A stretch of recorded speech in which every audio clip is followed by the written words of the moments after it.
Senate quorum call. Mr. President, I ask unanimous consent that the quorum call be lifted. Without objection.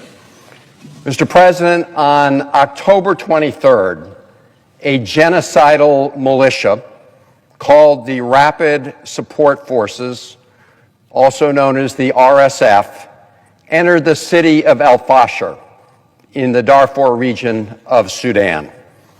Countless reports describe how they murdered men and boys and raped women and girls.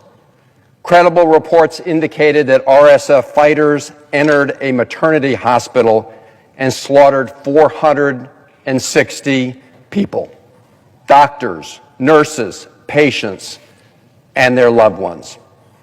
They turned the city into a killing field, going house to house, rounding up people to torture and murder because of their ethnicity. RSF forces entered a shelter for displaced people near Al Fasher University and raped at least 25 women at gunpoint.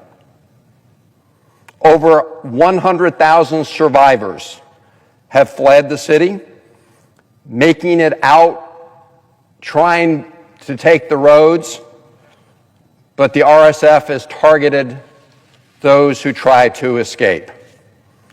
The massacre has been so brutal and so bloody, we can see it from space.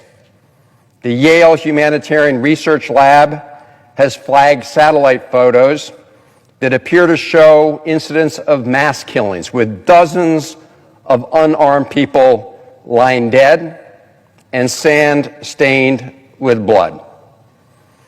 In late October, the same Yale lab was told that more than 10,000 people were killed in 3 days. Human rights groups also report that hundreds of unaccompanied children, some carrying babies, have fled El Fasher to other Sudanese towns seeking to escape the violence.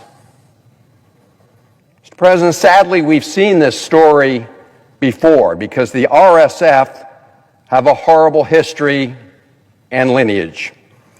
They are part of what is known as the Janjaweed militias, who committed genocide in Darfur 20 years ago.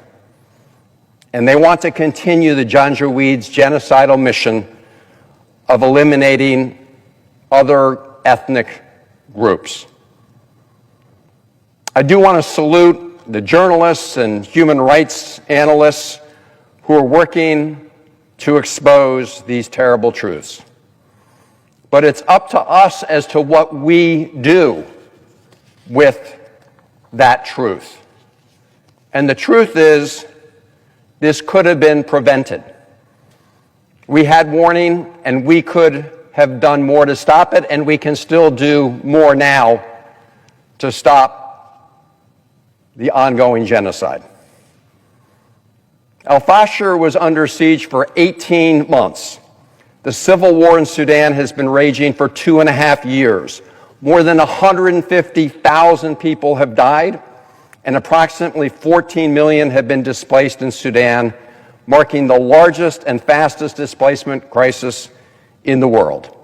Earlier this year, at the beginning of his administration, Donald Trump gutted USAID and suddenly cut off our humanitarian aid to Sudan.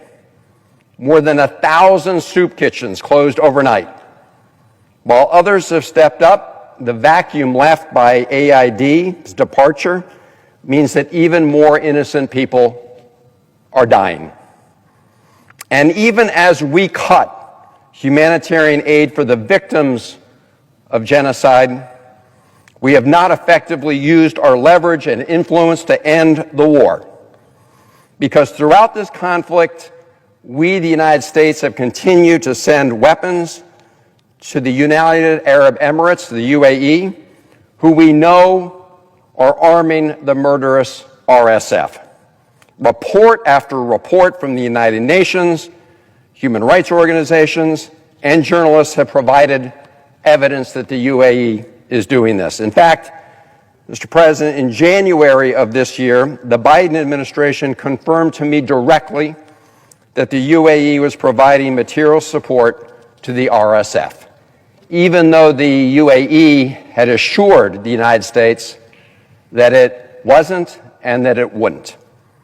So this is not a question for debate, and in fact, if the UAE is not supplying the RSF with weapons, then they should have no concerns about this legislation.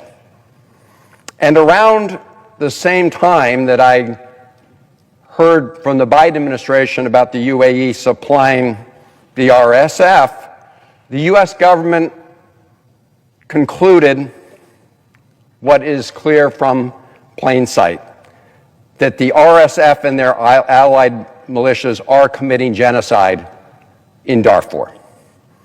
According to the State Department's assessment, and I quote, "The RSF and allied militias have systematically murdered men and boys, even infants, on an ethnic basis, and deliberately targeted women and girls from certain ethnic groups for rape and other forms of brutal sexual violence. The same militias have targeted fleeing